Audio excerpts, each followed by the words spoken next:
क्या इस देश का मुसलमान हिंदू का भाई नहीं है? क्या हिंदू मुसलमान का भाई नहीं है?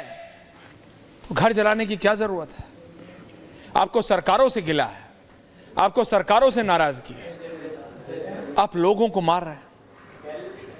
जुनैद हैरिस साहब, आपको एक मिसाल रखनी चाहिए कि बोलें कि हां, हम आंदोलन करेंगे उनके खिलाफ जिन्होंने ये उग्र प्रदर्शन किया, जिन्होंने ये आतंक फैलाया, जिन्होंने 200 नहीं, 500 नहीं, 800 हजार परिवारों को मजबूर किया अपने ही देश, अपने ही शहर, अपने ही प्रदेश, अपने ही जिले से पलायन करने को। उनकी तरफ कोई सहानुभूति नहीं आपकी। प्रोफेसर साहब,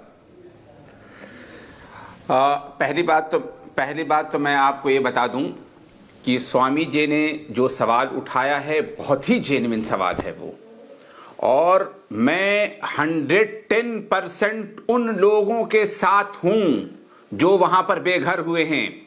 हमें सियासत से मतलब नहीं है, हमारा पैगाम मोहब्बत है जहां तक पहुंचे।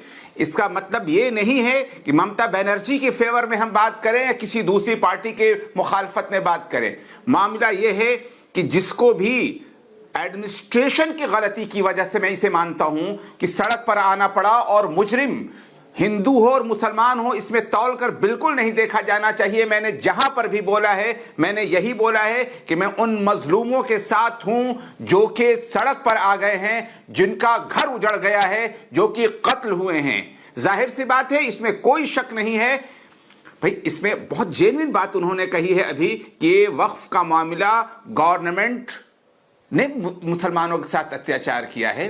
गवर्नमेंट के खिलाफ कानून को हाथ में लिए बगैर जो संविधान जिसकी इजाजत देता है उसके लिए जो कुछ भी करे, लेकिन इससे किसी हिंदू को तकलीफ पहुंचे, इससे किसी दूसरी जाति के आदमी को तकलीफ पहुंचे, ये सरासर गलत और बहुत ही बुरी बात है। इसके लिए मैं जाती तौर पर अगर मैं वहां पर मौजूद होता तो मैं उनके साथ खड़ा होता, और आज भी अपने आप को मैं खड़ा पा रहा हूं जो मजलूम हैं, और मैं उनके साथ बिल्कुल नहीं हूं जो भले नाम से अपने नाम के साथ मोहम्मद लगाते हों और कलमा ला इलाहा पढ़ते हों और जबान से अल्लाहु अकबर कहते हों। इसलिए कि तीनों करने वाले का काम ये नहीं है कि किसी को बेघर करे, ये नहीं है कि किसी को कत्ल करे, बल्कि आप अपनी शराफत से अपनी बात कहते।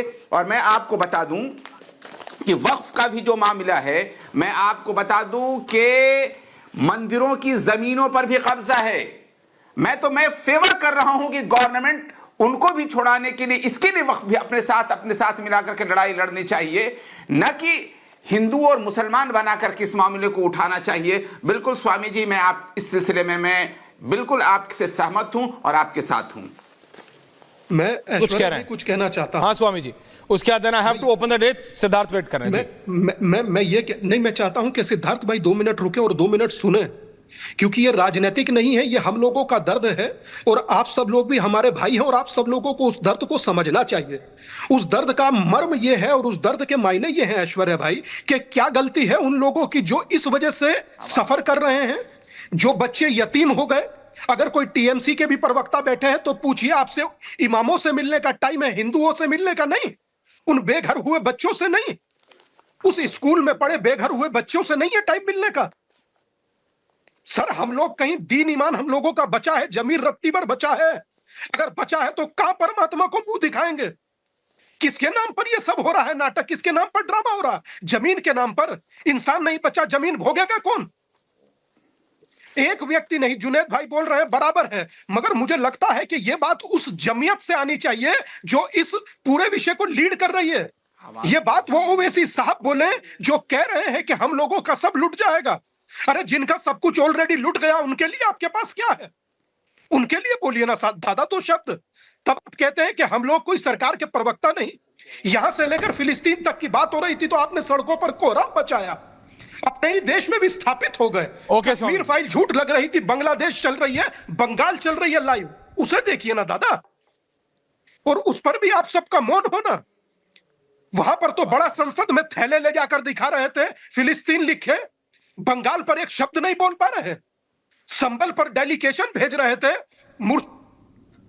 बिल्कुल, आपका ऑडियो अचानक चला गया। लेकिन सिद्धार्थ देखिए, देश में सरकार आपकी है, विपक्ष बंगाल में क्या कर रहा है? ममता बनर्जी देश में विपक्ष में है, लेकिन उनकी सरकार है सिद्धार्थ ऊपर। उत्तर प्रदेश में अलग अखिलेश यादव और कांग्रेस पार्टी कर रही है, बंगाल में ममता बनर्जी। देश में सरकार आपकी, अल्टीमेटली दारोमदार आपका है। देश की जनता सवाल आपसे पूछेगी। देश की जनता ने तीसरी बार मौका आपको दिया है, आपकी पार्टी को दिया है, नरेंद्र मोदी जी को दिया। So they will ask you Siddharth, and they are right in doing so. Siddharth Yadav. Aishwarya ji, बिल्कुल देश की जनता को हमसे सवाल पूछना चाहिए, पर अभी आपने डिबेट में दो बहुत महत्वपूर्ण विषयों को उठाया और मैं दोनों पे ही बात करना चाहूँगा।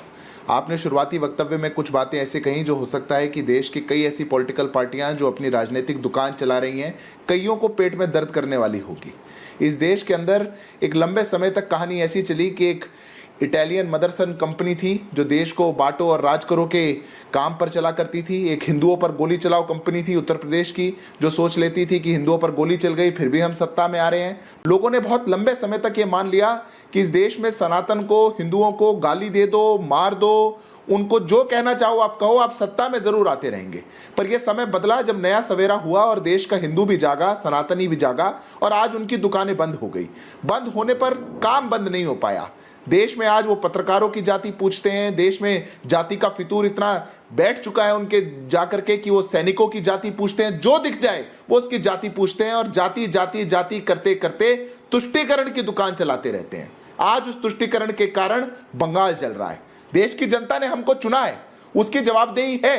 तभी आज बंगाल का बच्चा कह रहा है, जब बीएसएफ का कॉन्वॉय बंगाल के अंदर पहुंचता है तो वो एक राहत की सांस लेते हैं और एक दूसरे को कहते हैं कि अब हमको बचाने वाले आ गए। ऐसा क्या हो गया कि बंगाल के एक हमारे देश के राज्य जो कि बॉर्डर से भी जुड़ा हुआ है, उसके वहां के प्रशासन को लेकर के इतनी हमारे देश के लोगों के अंदर उदासीनता आ गई है। आज बंगाल के अंदर यह स्थिति बन चुकी है कि पहले चुनाव हो जाए तो उसके बाद पोस्ट पोल वायलेंस हो और ये सारी पॉलिटिकल पार्टियां मुंह बांध करके बैठ जाएं, ये चुप होकर के बैठ जाएं। हमने अपने कार्यकर्ता खोए हैं, आज वहां पर हिंदू समाज ने अपने लोग खोए हैं, हमने देश के नागरिक खोए हैं। मैं तो ऐश्वर्या जी आपके शो पर कहता हूं, ये देश हमारा ही तो है, ये किसका देश है? क्या राजनीति के लिए हम छोड़ देंगे? हम छोड़ दें उन बातों को, हम छोड़ दें इस देश की अच्छाई को, हम छोड़ दें जो इस देश की भले की बात हो।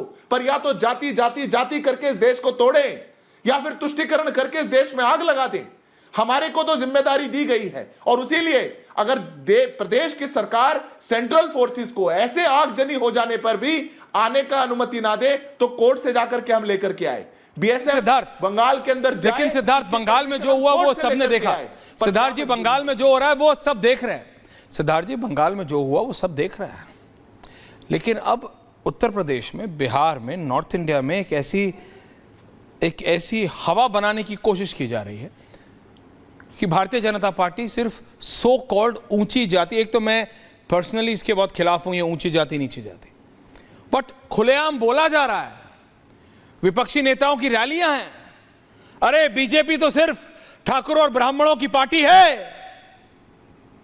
आजकल तो वो भी हट गया है, बीजेपी तो सिर्फ ठाकुरों की पार्टी है, ये बोला जा रहा है। जरा देखो तो कितने थानेदार कहां हैं, जरा देखो तो कितने अफसर कहां हैं। राहुल गांधी पूछते हैं कितने आईएएस ओबीसी के हैं, जैसे उनको पता ही नहीं कि प्रोसेस, उनको सच में नहीं पता मुझे लगता है कि क्या प्रोसेस है। यहां पे है वो पूछते हैं कितने एसएचओ ठाकुर हैं, राजपूत है। ये क्या हो रहा है? अब ये देखा जाएगा कि आप में काबिलियत कितनी है, या ये देखा जाएगा कि आप राजपूत हैं कि आप ब्राह्मण हैं। अब ब्राह्मण में भी बोलेंगे कि भाई कान्यकुब्ज है कि सरयू पारी, ये कहां जा रहे हैं? What is happening? What is the opposition trying to do? Siddharth, देखिए ऐश्वर्या जी, इनका एजेंडा तो बिल्कुल साफ है। ये तो देश में विभाजन करो और राज करो की नीति पर है। बहुत किया था लोकसभा चुनाव से पहले भी, जाति जनगणना की बात भी करी।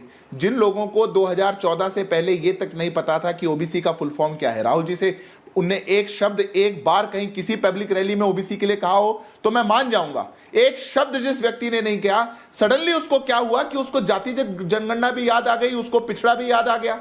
और अगर याद आ गया, मैं तो 4 सवाल पूछता हूं। वो पूछिए ना दीपक रंजन से, काका कालेलकर पूछिए दीपक रिपोर्ट को दबाए रखा। वो कौन लोग थे जिन्हें 14 साल मंडल कमीशन की रिपोर्ट को दबाए रखा?